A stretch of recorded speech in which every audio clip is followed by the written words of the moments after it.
Bismillahirrahmanirrahim. Assalamualaikum warahmatullahi wabarakatuh. Saudaraku yang dirahmati oleh Allah Subhanahu wa taala. Alhamdulillah datang seorang pasien yang ingin diruqyah. Minta diruqyah. Kemudian saya sarankan Bapak ini untuk meruqyah mandiri. Kemudian saya berikan cara-cara meruqyah mandiri. Alhamdulillah atas izin Allah berangsur-angsur penyakitnya, gangguan dari jin itu berangsur-angsur sembuh dan sehat. Nah, ini dia datang untuk kedua kalinya ya. Untuk kedua kalinya untuk berkonsultasi, untuk melihat perkembangan-perkembangan dan untuk menanyakan perkembangan-perkembangan penyakitnya yang kena gangguan jin oleh saya. Nah, sekarang Bapak, saya mau tanya-tanya dulu. Di sini kan ada 18 gejala-gejala medis dan non medis yang terjadi. Nah, kemarin itu hampir semua, ya kan? Hampir semua gejala-gejala ini yang ada, ya, yang kena pada diri Bapak. Jadi seperti malas sholat, ya, susah sholat, susah ibadah. Kemudian sebagian atau keseluruhan kepala sering merasa pusing-pusing. Nah, itu yang terjadi yang kemarin yang sebelum diruqyah mandiri. Dan dada terasa sesak, panas. Nah, kemudian leher terasa berat.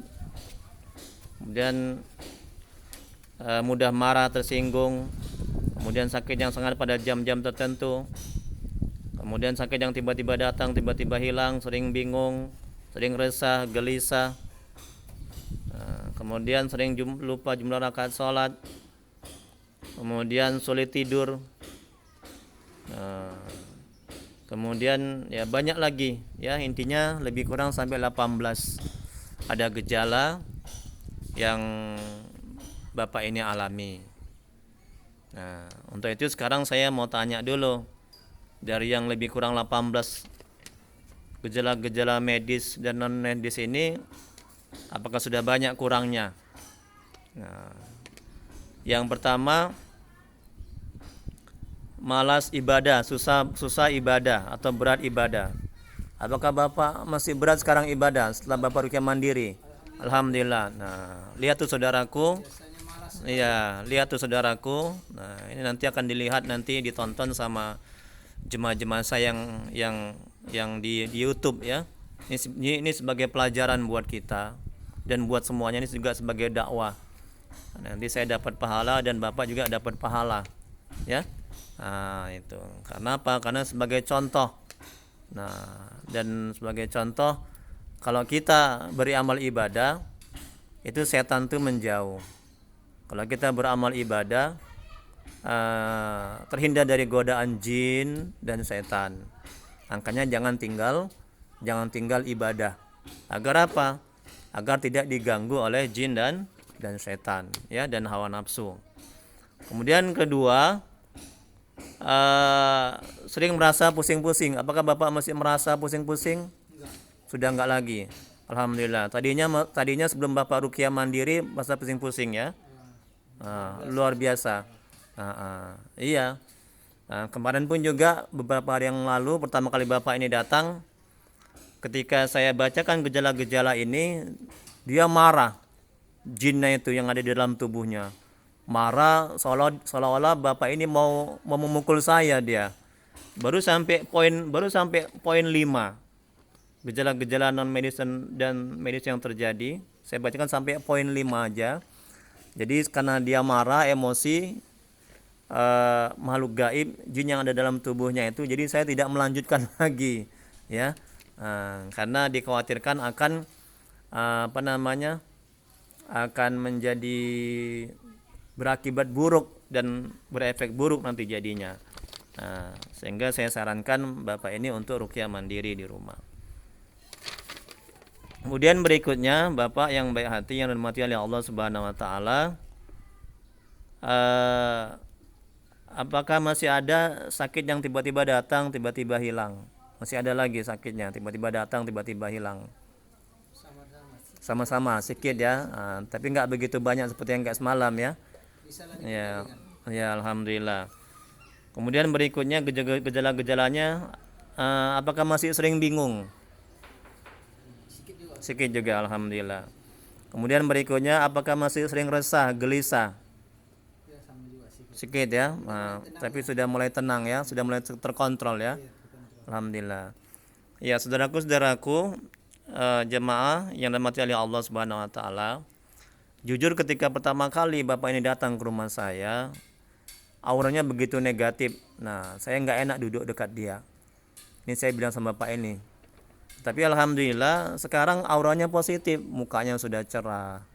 Ya, auranya sudah positif, sudah enak duduk dekat Bapak ini. Di berangsur-angsur Bapak ini sudah mulai pulih dan sehat. Alhamdulillah, ini atas izin Allah, atas kehendak Allah. Semuanya Allah yang menyembuhkan. Ya, gimana Pak? Tapi setiap saya berobat kemana-mana, ke dukun, paranormal, Jangan ke dukun lagi lah, nauzubillah, haram ya. obat nggak bisa sembuh, Ustaz. Melawat Nggak bisa. karena ini kan begu. Begu katanya ini dari Gunung Sinabung. Iya, Nggak ada yang bisa. nggak ada yang bisa. Jadi udah capek saya berobat ke sana, sampai Iya, ke Jawa, sampai ke Tanah Karo, iya, sampai ke Tiga Benanga. Semua udah saya jalani. iya, Jadi terakhir saya teringat lah ruqyah lah dulu. iya. Sebenarnya Alhamdulillah. saya selama ini nggak percaya sedikit pun dengan ruqyah. Oh gitu. Selama ini Bapak nggak percaya dengan ruqyah? Iya. Oh, Karena udah pernah dulu di ruqyah 2 kali di sana, tapi nggak bisa juga. nggak sembuh ya, nggak sehat ya? Nah, coba saya coba Iya. ruqyah lagi. Iya, iya, alhamdulillah. Ini semuanya Allah yang sembuhkan ya, atas izin Allah ya. Nah, itu. Kemudian berikutnya Pak, ini juga nanti bisa Bapak lihat nanti di video ini ya. Sebagai pelajaran buat saya, buat Bapak dan buat para netizen, para jemaah-jemaah saya yang menonton video ini ya. Ini penting sekali supaya mereka jangan sampai lah tidak beramal ibadah. Jangan sampai tidak sholat. Nah, itu ya. Karena sekali mereka tidak beramal ibadah, buat maksiat, buat dosa, maka setan masuk, maka diganggu oleh jin. Nah, ini kata Allah. Nah, jadi musibah yang menimpamu itu kata Allah itu buah dari maksiat dan dosamu kata Allah. Maka itu kata Allah jangan buat maksiat dan dosa, ya. Kemudian berikutnya Pak, sering mengantuk setiap beramal ibadah sebelum diruqyah ya. Sekarang masih mengantuk. Sudah nggak apa, alhamdulillah. Tadi mau tidur sebentar nggak jadi. Nggak jadi. Alhamdulillah. Kemudian berikutnya merasa ada yang mengikuti atau mengawasi sebelum diruqyah. Sekarang masih merasa ada yang mengikuti, mengawasi. Samar-samar. Nah, oke. Teringatnya rumah Bapak sudah diruqyah itu. Jadi kan sudah saya bilang kemarin itu rumahnya itu diruqyah. Dari air yang sudah diruqyah itu dipercikan. Sambil mercikan sambil baca selawat. Itu ya. Allahumma sholli ala sayyidina Muhammad gitu. Dan kemudian berikutnya sering berprasangka buruk. Ya, sebelum diruqyah. Sekarang masih. Udah enggak lagi alhamdulillah. Kemudian berikutnya yang sedikit ya. Kemudian berikutnya yang terakhir merasa tidak nyaman di rumah sebelum diruqyah. Sekarang masih nggak nyaman di rumah. Masih ada juga lah sedikit. Tapi nggak begitu banyak kali ya. Belum di ruqyah itu kerasa. Banyak lah, udah agak normal lah. Ya udah agak normal alhamdulillah. Ya. Jadi saudaraku dan mati oleh Allah Subhanahu wa taala.